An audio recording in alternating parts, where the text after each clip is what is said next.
안녕하십니까. 부산 영도 중국어의 길잡이 최영훈입니다.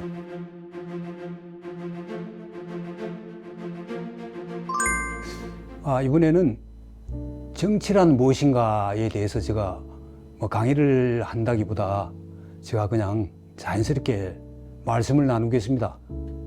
저는 정치를 사랑의 정치, 그게 가장 중요하지 않나는 생각을 합니다. 물론 어떻게 하느냐라고 물을 때는 겸손하게 하라, 또 착하게 하라, 여러 가지 말을 할 수 있겠지만 일단 사랑이 있어야 하지 않겠느냐 하는 생각이 듭니다. 왜냐? 사람을 사랑하지 않는 사람은 정치를 해서는 안 된다고 저는 봅니다. 우리 도산 안창호 선생은 애기애타, 남을 사랑하려면 스스로를 사랑할 줄 알아야 한다고 말씀을 했습니다. 저는 그 말에 참으로 120% 동의를 합니다. 그리고 사람을 사랑하려면 자신이 살고 있는 고향을 사랑해야 되고, 또 자신이 태어난 조국을 사랑해야 됩니다. 제정 러시아 때 시인인 네크라소프라는 분은 말을 했습니다. 조국을 위해 분노하지 않는 사람은 조국을 사랑하지 않는 것이라고 말했습니다. 저는 그 말에도 동의를 합니다.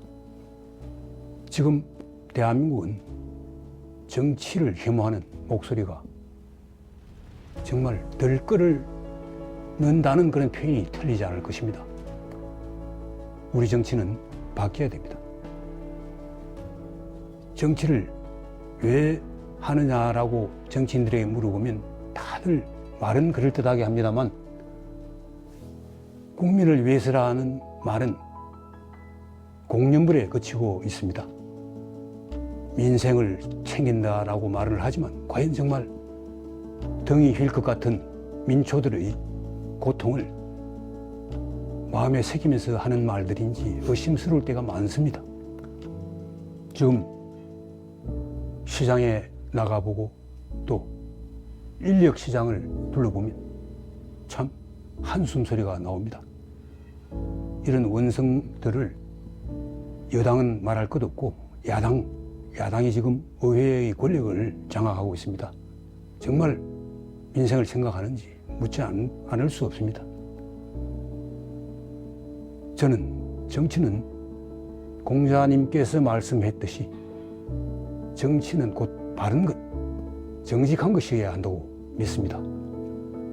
정치가 바른 것이 되려면 또한 우리가 쓰는 말들을 바르게 정의해야 됩니다. 정명, 바른 이름을 붙여야만 합니다. 저는 그래서도 썼습니다만 자유우파입니다. 자유우파이고, 저는 자유우파 중에서도 진보를 자처할 것입니다. 자유우파, 우파라는 말이 보수라고 하는 말보다 저는 훨씬 더 정명, 올바른 이름 짓기라고 생각합니다. 진보와 보수, 뭔지 모르게 진보는 좋은 것인데 보수는 변하지 않고 머무르고 고여있고 그런 부정적인 어감으로 작용합니다. 왜 우리 우파는 보수에 머물려고 합니까? 보수라고 하는 것은 지키고 변하지 않고 이런 식의 함의를 지니고 있습니다. 진보는 뭔가 변하고 바뀌고 하는 그런 좋은 뜻 비슷한 것이 우리 내리에 스쳐 지나갑니다. 국민의힘, 더불어민주당은 진보고 국민의힘은 보수라고 어들 합니다. 왜 우리 보수라고 하는 그런 데 머무르 있어야 합니까? 바른 이름을 붙여야 됩니다. 반드시 우파 좌파라고 하는 식의 그 표현이 오히려 정명에 가깝다고 저는 생각합니다. 진보와 민주 이런 좋은 단어들을 선점당했습니다.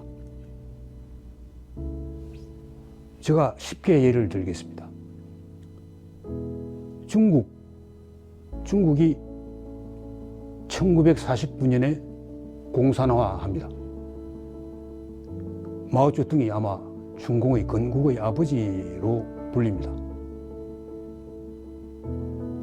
오늘의 중국의 굴기는 마오쩌둥이 한 것이 아닙니다. 마오쩌둥은 건국을 했을지 모르지만 중국의 굴기는 덩소평, 띵샤오핑이라고 하죠. 덩소평이 한 것입니다. 마오쩌둥은 문화대혁명이라고 하는 엄청난 잘못을 저지릅니다. 중국 대륙을 붉게 물들인 좌파들이죠. 그러나 마오쩌둥은 좌파의 보수입니다. 덩소평은 좌파의 진보입니다. 좌파의 진보가 중국을 번영하게 만든 것입니다. 제가 이 이야기를 하는 이유는 정명을 분명히 하자는 겁니다. 보수, 진보 이런 식의 분류가 아니라 진보 중에도 우파 중에도 진보가 있고 우파 중에도 보수가 있고 좌파 중에도 진보가 있고 좌파 중에도 보수가 있습니다. 과연 지금 국민의힘은 우파의 노선을 제대로 잘 가고 있는지 돌이켜봐야 됩니다. 한동훈 비대위는 제가 보기에 자유우파의 진보 쪽의 그 노선으로 가야 성공할 것으로 저는 생각합니다. 중국의 덩소평이 흑묘백묘라는 이야기를 했습니다. 하얀 고양이든 검은 고양이든 쥐를 잘 잡으면 된다. 그런 능력이 있는 사람들을 등용해서 개방 경제로 가서 지금 중국은 G2를 이야기하면서 번영을 구가하고 있습니다. 그러나 지금 시진핑 중국은 뭔가 방향을 잘못 잡았습니다. 덩소평이 도광양해라는 표현을 써서 발톱을 숨기고 30년, 50년 실력을 더 길러라고 했건만 시진핑의 중국은 지금 1대1로 가고 미국의 신경을 자극해 드디어 봉쇄당하고 있습니다. 지금 우리나라 대한민국의 우파들은 자유우파들은 과연 어디에 머무르고 있습니까? 진보라고 하는 좋은 단어를 선점당하고 보수에 머무르고 있는 건 아닙니까? 자유우파 중에서도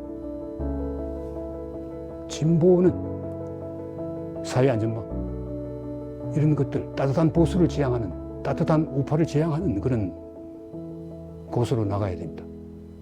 그래서 저는 정치는 가장 우선적으로 정명을 해야 한다고 봅니다. 바른 이름을 짓고 바르게 규정을 해야 됩니다.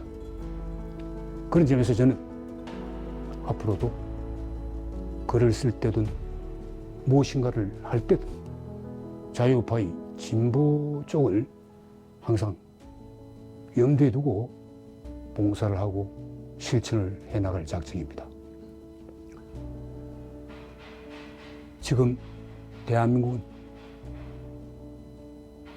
나라의 미래가 밝아질 수도 있고 어두워질 수도 있습니다. 제가 보기에 그렇게 우리나라의 국운이 어둡지는 않은 것 같습니다.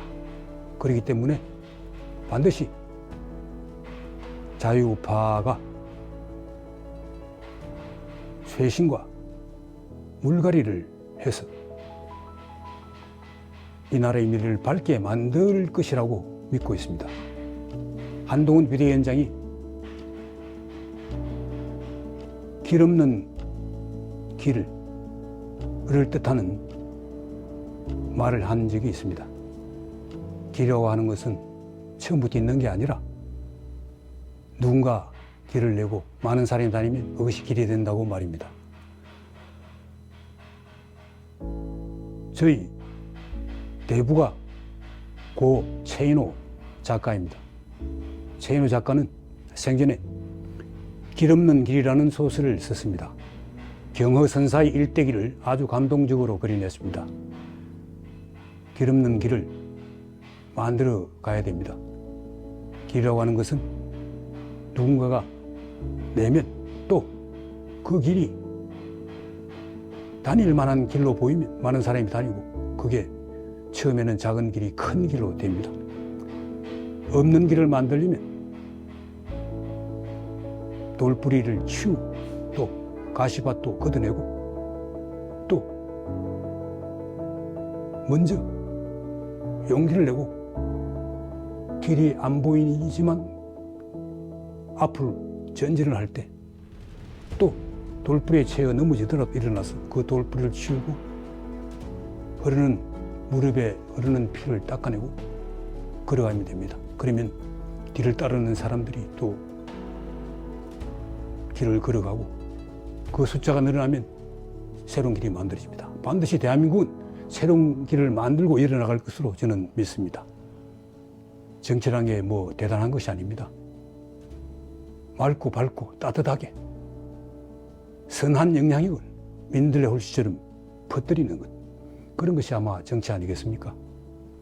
지금 대한민국의 새로운 기운이 일어나는 것 같습니다. 반드시 대한민국은 지금보다 더 나은 나라로 발전할 것입니다. 정치가 바르게 서면 우리나라는 엄청난 기회가 다가올 것입니다. 최근에 저와 친구가 된 전 우크라이나 대사 이양구 대사의 이야기를 들은 일이 있습니다. 유라시아 시대의 개막이라고 하는 엄청난 기회입니다. 우크라이나, 유라시아 대륙의 서쪽 끝입니다. 대한민국은 동쪽 끝입니다. 이 두 나라가 서로 손을 잡고 윈윈할 수 있어야 됩니다. 러시아가 침공한 우크라이나는 젤렌스키 대통령의 리더십 아래 잘 버텨나가고 있고 서방의 지원 아래 아마 러시아를 물리칠 것으로 저는 보고 있습니다. 푸틴은 아마 사회주의 국가에서 전쟁에서 실패한 지도자는 버틴 예가 없습니다. 푸틴이 물러나고 난 뒤 러시아는 혼란에 빠져들 수도 있겠지만 개방적인 지도자가 그 뒤를 이을 것입니다. 그럴 때 우리에게는 러시아 연해주 개발의 기회가 올지 모릅니다. 러시아는 중국을 싫어합니다. 또 미국이나 일본 같은 강대국도 들어오기를 원치 않습니다. 그럴 때 유라시아 시대를 주도하는 대한민국이 웅비할 그런 엄청난 기회가 찾아올 것입니다. 짐 로저스와 같은 사람들이 대한민국이 10년, 20년, 30년 뒤에는 G2에 올 것이라고 하는 말이 절대 지나친 말이 아닐 수 있습니다. 그러기 위해서라도 정치가 바로 서야 합니다. 그래야 대한민국이 바로 설 수 있을 것입니다. 저는 그런 일이 반드시 이루어질 것이라고 믿습니다. 다음에 또 뵙겠습니다, 여러분. 최영훈 TV